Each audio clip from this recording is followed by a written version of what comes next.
Olá, pessoal. Eu sou o professor Fábio Henrique.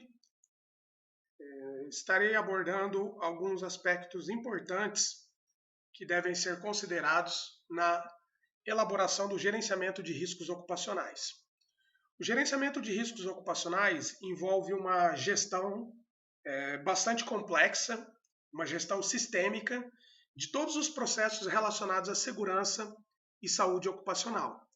E para implementar e desenvolver um gerenciamento de riscos, eu preciso levar em consideração alguns aspectos. Inicialmente, eu preciso avaliar o contexto da minha organização e desenvolver uma sistemática chamada de ciclo PDCA. Tá? O que seria esse ciclo PDCA? O ciclo PDCA é um ciclo que é uma ferramenta, né, uma ferramenta de administração que promove uma melhoria contínua de todos os processos existentes na organização. Tá? Pode ser um processo financeiro, pode ser um processo de recursos humanos, pode ser um processo de marketing, inclusive um processo de SST. Então aqui nós temos o contexto de toda a organização, né? Quando eu avalio o contexto da organização, que isso é uma premissa já prevista na ISO 45001, eu tenho que avaliar os aspectos internos e externos. Então, o que os aspectos internos e externos podem influenciar, né, no meu escopo de gestão de SST? Além disso, eu também preciso observar as necessidades e expectativas dos trabalhadores e outras partes interessadas, que nós chamamos de stakeholders. Então, a partir do momento que eu avalio as questões internas e externas, avalio as necessidades dos trabalhadores e as partes interessadas, eu avalio todo o escopo do meu sistema de gestão. E aí vem a primeira fase, que é o planejamento, do plan. Desenvolvo o meu planejamento, aí eu vou para o suporte e operações.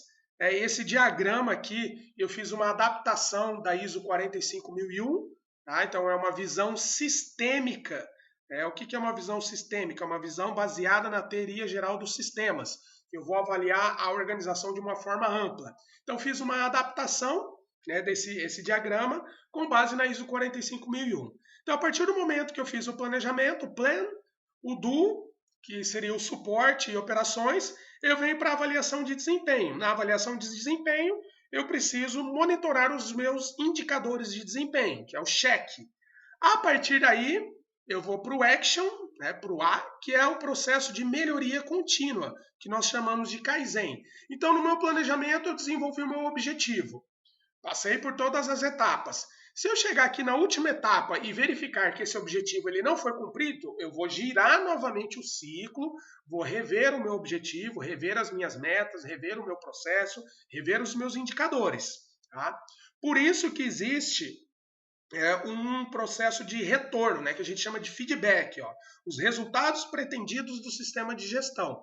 Então, a partir do momento que eu avaliei o meu escopo, avaliei as questões internas, as necessidades e expectativas, fiz a sistemática do ciclo PDCA, não atingi o meu objetivo, eu vou reavaliar todo esse processo. Então, isso seria o pontapé inicial, né, o diagnóstico inicial para eu poder começar a implementar o gerenciamento de riscos ocupacionais.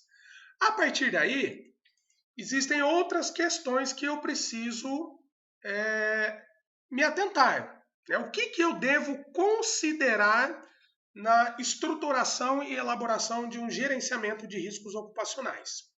Então, eu preciso considerar as informações da literatura técnica e científica, né, relacionado aos riscos, ao ruído, vibração, calor, agentes químicos, riscos mecânicos, riscos ergonômicos, psicossociais.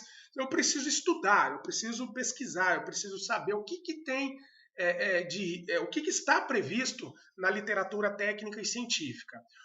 Eu também posso considerar a avaliação de riscos, os incidentes que ocorreram na minha organização, bem como os acidentes e doenças que pode ser da minha empresa ou externos à organização, a uma outra empresa, o que a gente chama de benchmarking, que é a busca das melhores práticas. Né? O que as empresas estão fazendo, quais são as práticas que as empresas estão fazendo que estão dando certo, que eu posso trazer isso para a minha organização. Isso aí a gente chama de benchmark. Eu preciso também avaliar os dados previdenciários e de saúde pública, né? O chamado nexo técnico epidemiológico, fator acidentário de prevenção, a relação do CNAE versus o CID, né, que é o segmento empresarial versus a patologia. Isso está previsto lá no decreto 6957, muito importante esse decreto. Esse decreto ele relaciona as atividades empresariais, os chamados CNAEs, né, com determinadas patologias. Então eu preciso estudar isso. As notificações que foram realizadas pelos órgãos fiscalizadores e as avaliações ambientais existentes. A partir daí, eu posso desenvolver uma análise preliminar de riscos e perigos, estudar as atividades, estudar as tarefas executadas, ou também posso trabalhar com base numa antecipação de risco. Então, existe uma literatura, uma biblioteca da OIT, que é a Organização Internacional de Trabalho, que relaciona uma série de atividades e quais os possíveis riscos dessas atividades. É um material muito interessante também. Posteriormente, eu vou desenvolver o meu inventário de riscos com base em uma metodologia específica e legislação aplicável. Então, eu vou utilizar qual metodologia? Planilha da AIA, vou utilizar RASOP, vou utilizar FEMEA, vou utilizar Brainstorm, né? Qual ferramenta e técnica eu vou utilizar? E a partir daí eu desenvolvo o meu plano de ação.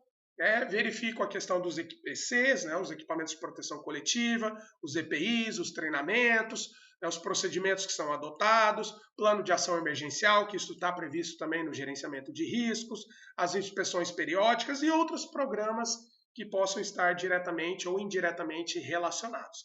Então, esses são os aspectos importantes, fundamentais, que eu preciso considerar na estruturação de um gerenciamento de riscos ocupacionais.